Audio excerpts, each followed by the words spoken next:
O empate contra a Ponte de fato não foi o melhor resultado para o Guarani, visando o momento da equipe dentro da competição, mas a atuação do time, principalmente no primeiro tempo, dá ao Bugre um norte na luta contra o rebaixamento. Eu acho que no geral a gente tem que ressaltar que a competitividade da equipe é algo muito positivo e a gente não pode baixar disso. Não podemos voltar para trás. A gente não vai negociar a luta, não vai negociar essa intensidade. A gente não vai ter nenhum momento que a gente vai concordar ou vai encontrar alguma história para contar. A gente tem que ser intenso, se a gente quer mais, nós temos que continuar com essa intensidade e manter 90 minutos, né? Que é muito difícil, o que nós fizemos no primeiro tempo. O momento da equipe alviverde é o pior possível. Uma vitória em 13 rodadas, apenas 6 pontos somados e a lanterna isolada da Série B. Contra o rival, o Guarani até tinha chance de sair da última colocação, mas para isso acontecer, precisaria ter saído do brinco com os 3 pontos. E agora, daqui para frente, a sequência não é das mais tranquilas. O Bugre recebe o Sport no próximo domingo. Depois enfrenta o Novo Horizontino fora de casa e, por último, joga contra o Goiás no Brinco de Ouro. Jogos complicados, mas por que não sonhar com uma sequência de vitórias daqui para frente? Então, essa pontuação a gente vai construir pouco a pouco. O mais importante hoje é o próximo jogo, que é o Sport. É muito difícil a gente falar de 5 vitórias seguidas, mas a gente tem que sonhar, a gente tem que trabalhar para isso. Que assim que a gente fizer a primeira, tenho certeza que a gente evolui para ter mais uma sequência de vitória e aí a gente começar a respirar, né? Nesse momento, a gente precisa de 8 pontos para estar numa situação melhor. É diferente de falar de 45, né? Porque o peso é muito grande para o que a gente está fazendo agora. Para a próxima partida contra o Sport, Pintado não vai poder contar com o João Vitor, que foi expulso no começo do segundo tempo no derby. O atacante foi às redes sociais para pedir desculpas à torcida e na coletiva após a partida, Pintado isentou o João Vitor pelo lance e disse que prefere que sua equipe peque pelo excesso do que para menos. Talvez nesse tentar, né, roubar a bola, ser competitivo, ele exagerou um pouco, mas repito, a responsabilidade é minha, acho que o João sabe muito bem o que tem que fazer, está muito chateado, um jogador que ficou muito triste porque o João tem uma relação muito especial com o Guarani, né? Então, repito, eu prefiro que erre no excesso do que para menos, sabe? Para mim, nós não temos mais tempo para ficar cercando, esperando o adversário. A gente tem que propor, a gente tem que tentar roubar, a gente tem que buscar ser mais competitivo, porque é assim que o Guarani vai encontrar o caminho que a gente precisa. Precisando reagir na competição, o Bugre segue atento ao mercado de transferências. A janela só abre daqui a 8 dias, mas a diretoria alviverde já tem ao menos 4 reforços certos para a sequência da competição. Além de Daniel dos Anjos e Gabriel Bispo já anunciados, o Bugre também está próximo de acertar com o lateral Pacheco e o zagueiro Matheus Salustiano. Pacheco rescindiu com o Operário do Paraná e deve assinar com o Guarani até o fim da temporada. Nascido em Campinas, Pacheco tem 33 anos e possui uma longa passagem pelo Ituano, de 2019 a 2023, além de passagens mais curtas em equipes do interior de São Paulo. Também no sistema defensivo, o Bugre está próximo de acertar com o Matheus Salustiano. Aos 31 anos, o zagueiro disputou 4 jogos nessa Série B pelo Brusque e teve o nome aprovado por Pintado. Criado nas categorias de base do Santo André, Salustiano já disputou a Bezona por Vitória, Oeste, Confiança, Goiás e Brusque.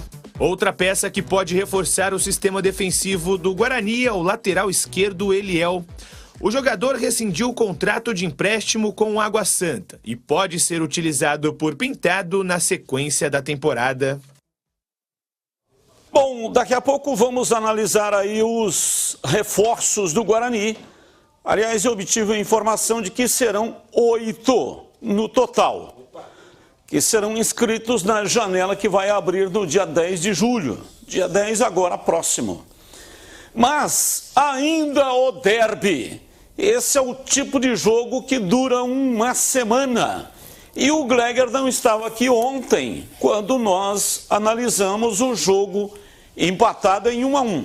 E hoje você coloca aqui para os nossos telespectadores também a sua análise. O Gleger, que estava na transmissão do Derby 207 pela Rádio Bandeirantes. Ô Batista, eu gostei. Nós estamos falando do Guarani, eu gostei da apresentação do Guarani. Estava falando agora aí no programa Nossa Área, da Rádio Bandeirantes, exatamente isso. Que eu percebi uma evolução, principalmente de alguns jogadores que a gente vem sempre falando, né? Pô, esse cara precisa começar a melhorar. Esse cara já foi importante lá atrás, né? O que está acontecendo? O jogador não desaprende a jogar futebol. Então eu tô falando, Diogo Matheus, o Matheus Bueno, o próprio João Vitor, que teve esse lance aí, que pra mim foi um lance infantil, uma bola no meio de campo. Pintado disse ali, mas às vezes é para roubar a bola rápido, ele exagerou, mas cara, mas ali tem que ter calma. Né? O cara tem que ter essa percepção. Mas jogou bem, tecnicamente falando. Né? Alguns ajustes, você vê o Guarani com um jogador a menos, ele criou até oportunidades para fazer o segundo gol.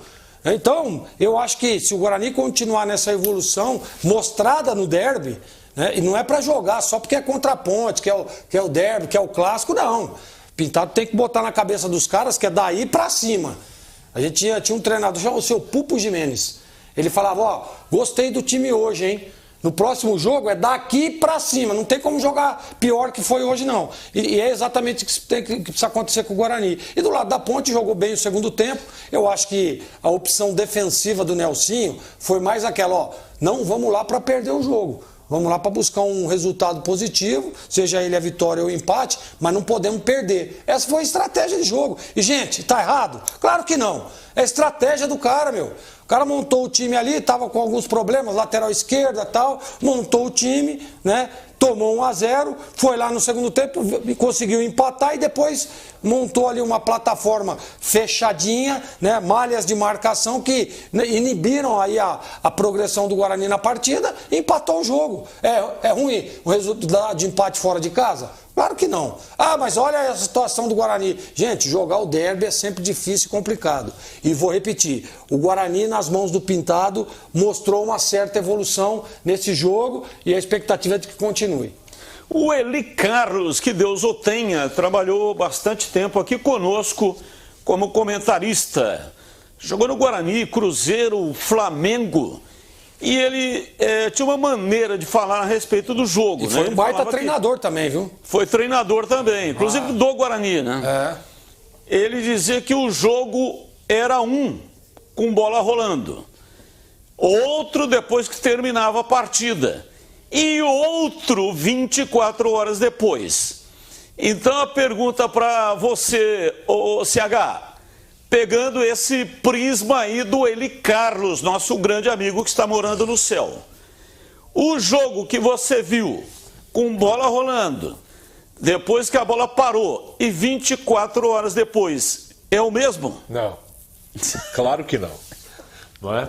Você, primeiro que é um jogo tão emblemático e por razões óbvias aqui pra gente, você tem que debruçar em número depois do jogo, você assiste em alguns lances de novo, você tira algumas dúvidas.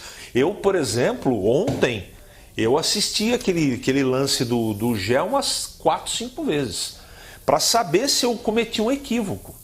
Porque foi tanta gente dizendo que ele agrediu o Léo Santos, que eu falei, eu preciso ver de novo, será que eu estou cego? Será que eu estou desatento a algum detalhe? Não, fiquei com a mesma opinião. Assisti também o lance do gol de contra-ataque. Olha que o Nelsinho, Gleger, colocou um zagueiro de lateral direito, estava precavido, é verdade, e tomou o primeiro gol de contra-ataque, jogando fora de casa. Aí, ó, olha o lance do gol. Fora de casa. Contra-ataque mortal. Exatamente. Então a preocupação do Nelsinho era legítima. O time dele tomou um gol de contra-ataque, jogando fora de casa. Entendeu? Então, mas aqui não fica defesa de ninguém, tá? Cada um tem uma opinião e eu respeito a opinião de todos.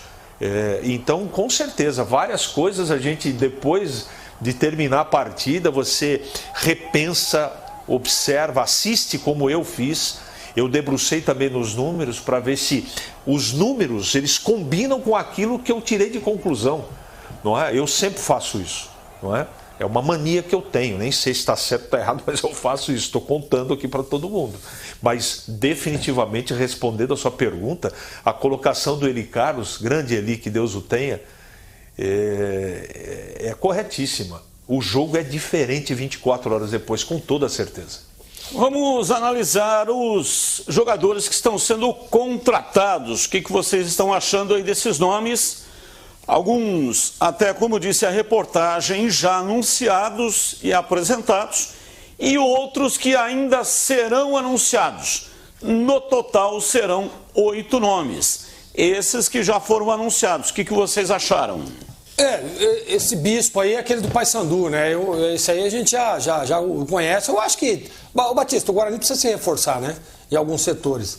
Então vem o Bispo aí, que é um volante, né? O Guarani, você vê hoje, você viu a dificuldade que foi ali com a ausência do Leite, né? Então, assim, teve que fazer um ajuste aqui, outro ali, então precisa de um volante, né? E aí o atacante, né? O Daniel dos Anjos, eu vou ser bem sincero, eu vi muito pouco do Daniel dos Anjos. Agora, o Pintado é um cara que, né, que conhece do mercado, hein? Ele conhece do mercado, tanto que a hora que fala ali, os 2 zagueiros, né, foram já avalizados por ele. Então, em cima dessa competência de mercado que eu sei que o Pintado tem, eu acho que vai reforçar e são bons nomes chegando ao Guarani. Você, CH? Por enquanto, eu não vou chamar de reforço. Nenhum deles. Eu quero esperar, quero ver. Eu acho que o Toninho Cecílio fez dentro da possibilidade do Guarani as escolhas que eles acham necessário.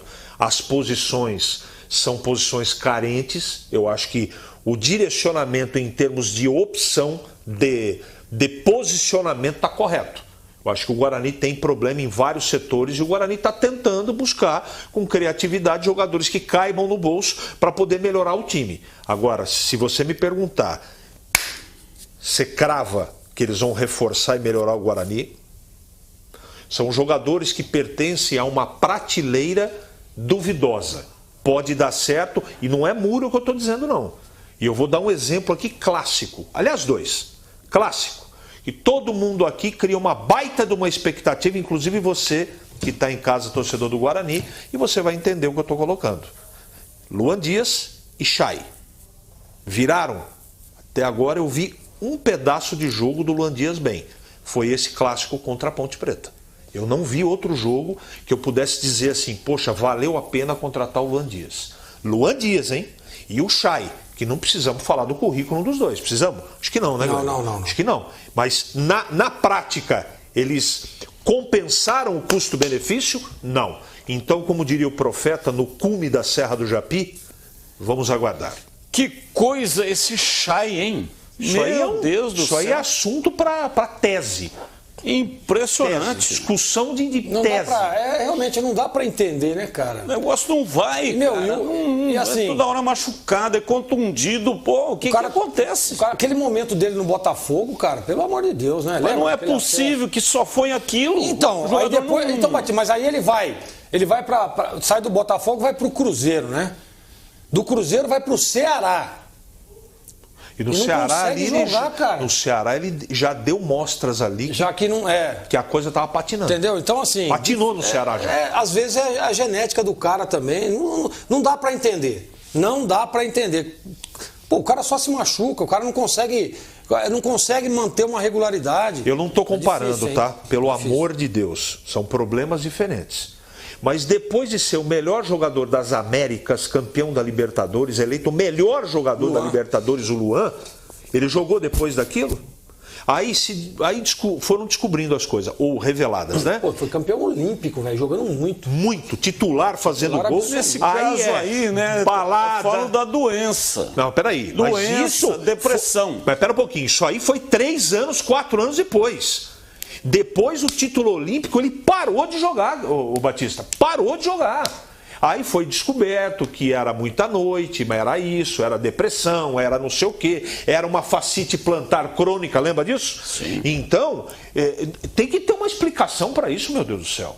E o mais grave de tudo, Gleger, ele é o maior salário do clube. O Chay no elenco, nada contra o Chay, pelo amor de Deus, eu nem o conheço. Mas ele, dentro do orçamento do Guarani, impede que o Guarani vai buscar mais jogadores no mercado. E ele não joga. Ele se tornou, infelizmente, porque ele sabe jogar futebol, um peso morto dentro do Guarani, financeiramente falando. E tecnicamente também, evidentemente. Eu lamento muito isso. Isso é verdade, o CH está falando. Quanto que ganha o Chay? Eu não sei quanto Tá, ganha vamos o supor que Chay, seja... mas o Guarani paga 70. Tá, vamos... Paga para o Botafogo. Tá bom, então vamos lá, 70. Não daria para trazer, por exemplo, 2 de 35 para jogar? Fácil. Ou um de 70 mesmo, Tá mas bom. que tenha condição de Tudo jogar, bem, né? mas você tá entendendo? Mas hoje o Guarani precisa se reforçar, né? Jogadores, você perde o Chay. O Luan Dias ainda, concordo com o CH, foi esse jogo, ele foi muito bem. Mas é uma incógnita ainda a sequência do Luan Dias. Então, quer dizer, você tem 2 no elenco e não tem nenhum. E 2 então, caros. Esse é o grande problema. Porque o Luan Dias, Gleger, não custa caro, não custa barato, não. Não custa barato, não. Então são 2 meias que vieram para resolver e nenhum resolve coisíssima nenhuma. Não é? E fica esse peso financeiro nas costas do Guarani. É uma loucura. A campanha do Guarani não é compatível com o time.